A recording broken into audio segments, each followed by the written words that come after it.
Blessed evening po mga katawid. Welcome po sa Crossover Moments 365 na hatid po ng Crossover Christian Family Church na located po sa San Gabriel, Santa Maria, Bulacan, Philippines. Ako po si Sister Ana, ang iyong lingkod. Bago po tayo magsimula, maaari lang po muna na ma-share po natin itong ating Facebook Live at maging ang ating YouTube channel. Ngayon po ay nasa Book of Isaiah pa rin po tayo, chapter 8 to 11. Ang ating focus verse ay magmumula po sa Isaiah 9 verse 6 to 7. Ngunit bago po tayo magsimula, tayo po muna ay manalangin. O Lord God Jesus, our Father in heaven, we praise you, we worship you. Thank you for your love, for your mercy, for your guidance. Lord, kami po ay nagpapakumbaba sa iyo at humihingi po ng paglilinis niyo po sa aming mga puso't isipan. Cleanse our heart, our soul, our mind, O Lord God. Patawad po sa mga nagagawa po namin na hindi po nakakalugod po sa inyo. Patawad po. Maraming salamat po, Lord, sa gabing ito na muli kami ay mag-aaral ng iyong salita. Lord, manguna ka po sa amin. Samahan niyo po kami at ikaw lamang po ang maitaas. In Jesus' name, Amen. So yun po mga kapatid, basahin po muna natin ang Isaiah 9 verse 6 to 7 na ating pong focus verse. Sapagkat isinilang ang isang sanggol na lalaki para sa atin, ibibigay sa kanya ang pamamahala, at siya ay tatawaging kahangahangang tagapayo, makapangyarihang Diyos, walang hanggang Ama, prinsipe ng kapayapaan. Magiging malawak ang kanyang kapangyarihan at walang katapusang kapayapaan ang ipagkakaloob sa trono ni David at sa kanyang kaharian. Itatatag niya ito at pamamahalaan na may katarungan at katuwiran mula ngayon at magpakailanman. Isasagawa ito ni Yahweh na makapangyarihan sa lahat. Sa English po, for us a child is born, to us a son is given, and the government shall be upon his shoulder, and his name shall be called Wonderful Counselor, Mighty God, Everlasting Father, Prince of Peace.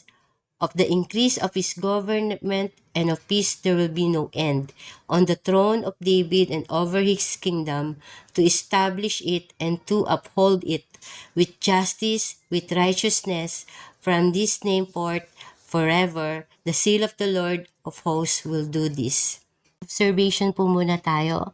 Makikita natin sa Isaiah 9 ang hope o pag-asa sa panahon noon at lalong-lalo na sa panahon ngayon. Maaring nung panahon na yon ay hindi nila naintindihan ang propesiya na ito, ang peace na nagmumula walang iba kundi sa ating Panginoon. Noong panahon na yon ay nagahari ang kasamaan, pagsamba sa Diyos-Diyosan, kadiliman, rebellion, mga mapagsamantala. Ang Juda ay takot, under threat sa Assyria na naghahangad na sila ay masakop. Pero sa gitna ng masamang balita ay nagbigay ang Diyos ng hope at ito ang pinakamagandang balita, ang propesiya ng pagsilang ng isang sanggol na magiging hari na magdadala ng tunay na kapayapaan sa lahat. Pero bago po natin basahin ang ating focus verse, ay basahin muna natin ang Isaiah 9 verse 1. Sabi po dito, Isaiah 9 verse 1, ngunit napawi na ang dilim sa bayang matagal nang namimighati. Noong mga nakaraang araw, inilagay niya sa kahihiyan ang lupain ng Sebulon at ang lupain ng Neptali. Ngunit sa hinaharap, pararangalan niya ang baybayin ng lawa, ang lupain sa ibayo ng Hordan at ang Galilea ng mga hentil. Ito ay isang propesiya ng pag-asa kung saan ang rehiyon ng Galilea na unang dumanas ng paghihirap at kadiliman ay unang makakatanggap ng dakilang liwanag at kaligtasan. Basahin naman po natin sa Isaiah 9 verse 2. The people who waited in darkness have seen a great light. Those who dwelt in a land of deep darkness, on them has light shone. Sa Tagalog po, nakakita ng isang maningning na liwanag ang bayang matagal nang lumalakad sa kadiliman. Sumikat na ang liwanag sa mga taong naninirahan sa lupaing balot ng kadiliman. Ito ay isang propesiya na tumutukoy sa pagdating ni Jesus na siyang liwanag upang alisin ang mga tao sa kadiliman at bigyan sila ng kaligtasan. Ang dakilang liwanag at ang pangako ng Mesiya sa Isaiah 9 verse 1 to 7, ang bahaging ito ay propesiya patungkol sa pagsilang na isang tagapagligtas. Inihayag dito na ang bayang lumalakad sa kadiliman ay makakakita ng dakilang liwanag. Pinapangako rin rito ang isang batang isisilang na mamahala at tatawaging kamanghamanghang tagapayo, makapangyarihang Diyos, walang hanggang Ama, at prinsipe ng kapayapaan, walang iba kundi ang ating Panginoong Hesus. Itong propesiya na ito ay magko-confirm sa Mateo 4:16. Basahin po natin. Matthew 4:16 ng magandang balita. Ang mga taong nasa kadiliman ay nakakita ng maningning na ilaw. Sa mga nakatira sa lilim ng kamatayan ay sumikat ang liwanag. Ito ay patungkol sa katuparan ng propesiya kung saan ang ministeryo ni Jesus sa Galilea ay nagsilbing espiritual na liwanag sa mga taong nabubuhay sa kasalanan at kawalan ng pag-asa. Ito po ang confirmation sa New Testament. Basahin po natin sa ating pong focus verse, Isaiah 9 verse 6. Sapagkat sinilang ang isang sanggol na lalaki para sa atin, ibibigay sa kanya ang pamamahala at siya ay tatawaging kahangahangang tagapayo, makapangyarihan Diyos, walang hanggang Ama, prinsipe ng kapayapaan. Magiging malawak ang kanyang kapangyarihan at walang katapusan, kapayapaan ang ipagkakaloob sa trono ni David at sa kanyang kaharian.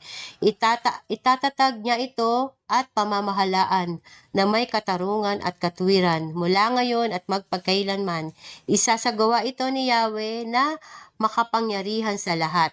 Sa English po, for to us a child is born, and to us a son is given, and the government shall be upon his shoulder, and his name shall be called Wonderful Counselor, Mighty God, Everlasting Father, Prince of Peace.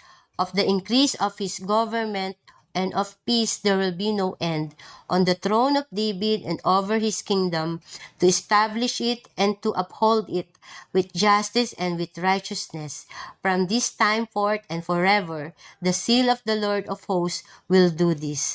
So sa reflection po, ang kanyang mga pangalan na nabanggit po dito ay makikita po natin sa verse na ito. Ang una po ay kahangahangang tagapayo, Wonderful Counselor, o kung ating pong babaliktarin ay full of wonders. Si Jesus ay nagbibigay ng perfect knowledge sa tuwing naliligaw tayo o nahihirapan magdesisyon sa ating buhay. Tayo lamang po ay lumapit sa Kanya sa lahat ng ating ginagawa. Humingi tayo ng gabay sa ating Panginoon, lalong-lalo na sa mga pagdidesisyon natin sa buhay. Number 2 po, makikita po natin na makapangyarihan ng Diyos, Mighty God. Ipinapakita dito na si Jesus ay Diyos na nagkatawang tao, walang problema, walang sakit o kasalanan na hindi kayang talunin ng kanyang kapangyarihan. Number 3 po, walang hanggang Ama, Everlasting Father. Siya ang pinagmulan ng walang hanggang pagmamahal, pag-uuruga at proteksyon.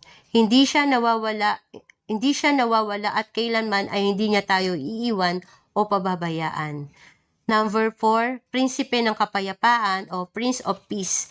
Sa gitna ng mga krisis ng ating pamilya, trabaho o bansa, si Jesus ang ating makapagbibigay ng tunay na kapayapaan sa ating mga puso't isipan. So ating pong application, mga kapatid, magtiwala tayo sa Diyos. Ipagkatiwala natin sa Kanya ang lahat ng bagay, mga mabibigat na problema na hindi natin kayang lutasin sa sarili nating lakas. Walang imposible sa Kanya. Number 2, lumapit sa Diyos. Sa halip na humingi ng payo sa maling direksyon, lumapit kay Jesus sa panalangin kapag nahaharap sa mahihirap na desisyon sa buhay, trabaho o pamilya. Patuloy tayong lumapit sa Kanya. Number 3, huwag matakot o mawala ng pag-asa. Makakaasa ka sa Kanyang tapat at hindi nagbabagong presensya sa iyong buhay.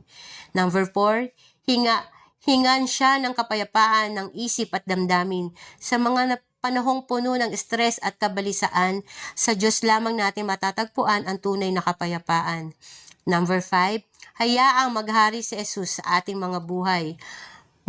Maging bahagi ng Kanyang kaharian ngayon at ngayon sa pamamagitan ng pamumuhay ng may katarungan, kabutihan at pagpapalaganap ng kanyang mga salita sa ating lipunan, sa mga nakapaligid sa atin, sa ating pamilya.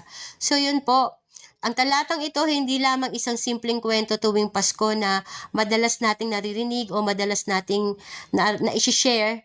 Ito ay pangako ng araw-araw na pag-asa. Hinihikayat tayo nito na ipaubaya kay Jesus ang pamamahala sa ating mga buhay, pamilya at desisyon, lalo na sa mga panahong tayo ay nakakaranas ng takot o kawalan ng katiyakan o kawalan ng pag-asa. Mga katawid, patuloy po tayong magtiwala sa Diyos, lumapit sa Diyos, huwag matakot o mawala ng pag-asa, hingan siya ng kapayapaan ng isip at damdamin at hayaan siyang maghari sa ating mga buhay.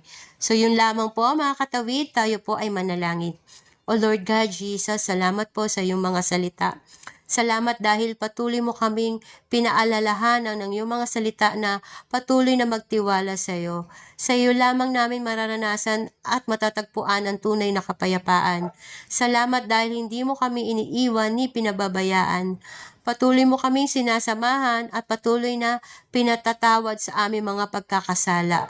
Lord, maghari ka sa aming mga buhay. Salamat po Lord sa buhay ng aming mga pastors, pamilya, CCFC family, kapatiran at sa buhay nila Pastora Len, Brother Dax na patuloy na ginagamit mo para maisakatuparan ang crossover moments na maraming maabot na kaluluwa. Salamat sa kanilang buhay na patuloy mo silang i-bless at bigyan ng magandang kalusugan at kalakasan. Patuloy mo pong i-bless ang CCFC Church at maging ang mga leaders at members at ang lahat po ng nakikinig ngayon at makikinig pa. Salamat po Lord, in Jesus' name, Amen. God bless everyone. Good night.